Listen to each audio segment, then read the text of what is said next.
What is going on, everybody? It is BroncoJuggalo, and it is time for another Body Bags random review. And today, I am doing the 2014 film Late Phases: Night of the Lone Wolf, directed by Adrian Garcia Bagliano, starring Nick Demisi as Ambrose and Ethan Embry as Will. A blind army veteran moves into a retirement community that is being plagued by a werewolf. This is an American and Mexican dark skies production that supposedly had a budget of $22 million. Now, I'm not talking shit about the movie because I really did enjoy it, but it did not look like it had a $22 million budget. And also, I couldn't find any box office info on this movie. So if anybody out there knows if this movie went to theaters, please let me know in the comments below. If not, I found that it only made about $200,000 on Blu-ray DVD. Guys, I really did enjoy this movie. I found that it was a really good film. I love the title of the film, Late Phases: Night of the Lone Wolf. That is a double entendre inside of the title.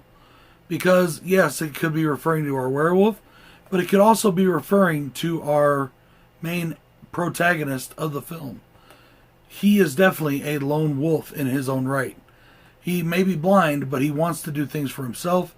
He is a soldier, he is a survivalist, and he is not helpless, and he doesn't want to be treated like he's helpless, which makes him kind of come off like a dick. But I'm going to get into that here in a minute. Things that I did not like about this movie, I really only have one thing, and that is the look of the werewolf bodies. I did not like the look of the suits that were on the actors. They looked like cheap dime store gorilla, make a gorilla Halloween suits or costumes. I just didn't like them. But that being said, I really did enjoy the masks. I enjoyed the faces. I thought that the faces help reflect each werewolf's personality, because as the movie goes on, we get a few more werewolves than just the original. I really did enjoy the Werewolf Transformations. I watched Wolf Cop the other night, and it kind of reminded me of those. They were very similar, but it was just done really well. I really liked the look of it, especially when one of the werewolves grabs the face and rips the face apart, and inside is the wolf face. I thought that was cool. Guys, the blood and gore in this movie is on fucking point. I mean, the blood and gore is just really fucking good. We get some really cool gore. We get some really nice looking scenes. There's a great scene where one of the werewolves' heads just explodes, splits in half, and I think that's awesome. Cinematography in this movie is done really well. The lighting was done really well. There's a scene where Ambrose backs into a closet, and his face just falls into the darkness, and it really reminded me of what they did with Halloween, and I really did think... And I really thought a lot of that because I really do enjoy good cinematography. I love when things are done right. I love when the scene and the cinematography... I love when the scene adds to the mood of the film. And in this case, it really did that. The way this film was shot was just really well done. There was some low-angle stuff, a lot of low-angle stuff that worked really well for what they were doing. I really enjoyed Nick Demisi. I'm not sure exactly how it's said. This guy was just really good in this role.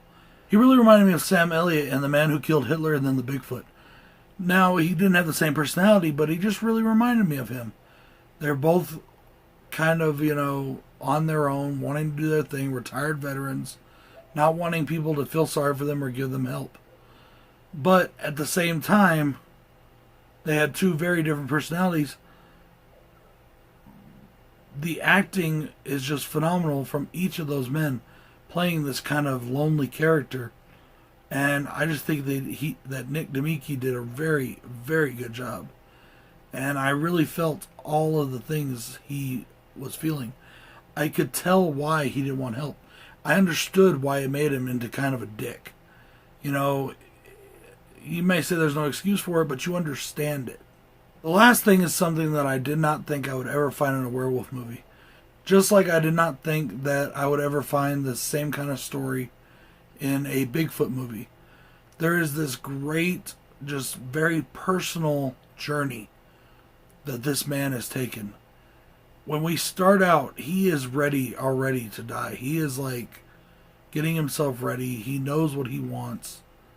He is just, you know, just preparing for what comes next. And that's where it kind of reminded me of Gran Torino. He does kind of the same thing that Clint Eastwood did in that movie. At the end, he finds a purpose again. And even though he knows that his purpose is going to kill him anyways, he goes for it full-fledged and wholeheartedly. I mean, he puts on the Class A's and he goes out and does battle. And it just ended really cool. It's a story of a man at the end of his rope, knowing that he doesn't have anything left to live for, and yet finding something, maybe not to live for, but to give him purpose, to give him a honorable and meaningful death. I don't know what that says to you, but it says a lot to me. Guys, I really did enjoy this film. It was a lot of fun. It is definitely going on my top 20 werewolf list, which will be coming up on my channel, BroncoJuggalo Talks Movies, on the 15th. Until next time, guys, this is BroncoJuggalo saying for body bags, peace. Body bags were horror lies.